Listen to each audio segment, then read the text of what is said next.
D'abord, vous le savez tous très bien, les critiques ont été nombreuses depuis 2 semaines envers Desjardins à la suite du vol sans précédent de renseignements personnels de millions de clients. Les victimes se plaignent et Mathieu, le PDG de l'entreprise, répond aux critiques. Oui, évidemment, la fuite provient d'un employé de chez Desjardins maintenant congédié. Il y a des problèmes avec Equifax, l'entreprise, si vous voulez, à qui Desjardins a transféré la responsabilité de surveiller les données usurpées de ses membres et on l'a présenté à plusieurs reprises depuis le début de la semaine. Les gens se plaignent. D'abord, il y a des heures d'attente pour essayer d'avoir une ligne téléphonique. Le service en français n'est pas adéquat. Il y a des problèmes pour accéder au site web d'Equifax pour aller s'enregistrer avec le code que fournit Desjardins afin d'obtenir ce forfait de surveillance des données chez Equifax.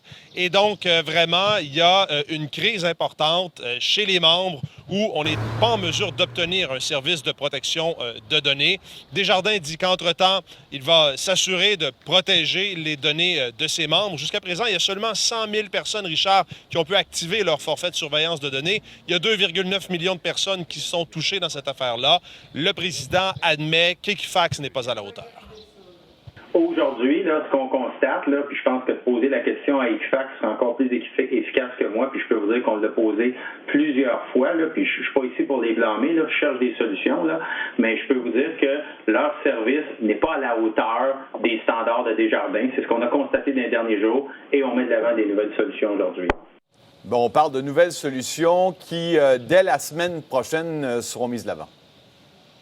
Oui, et vont permettre en principe d'accélérer l'inscription. D'abord, les gens vont pouvoir appeler un 815 pour se faire accompagner. Il y aura en milieu de semaine prochaine une application ou sur le site Internet d'accéder où on va pouvoir justement se rendre et s'enregistrer. Mais il y a une part de risque, admet le président de Desjardins. C'est la responsabilité de Desjardins, puis je dis à mes gens qu'il faut que ça fonctionne tout simplement. Est-ce qu'on prend un risque? La réponse, c'est oui.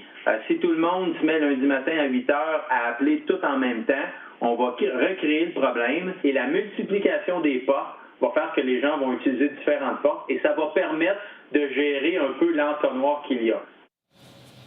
Alors, on verra si effectivement ça aide les membres Desjardins à obtenir ce forfait de protection des données. Ce sera à suivre.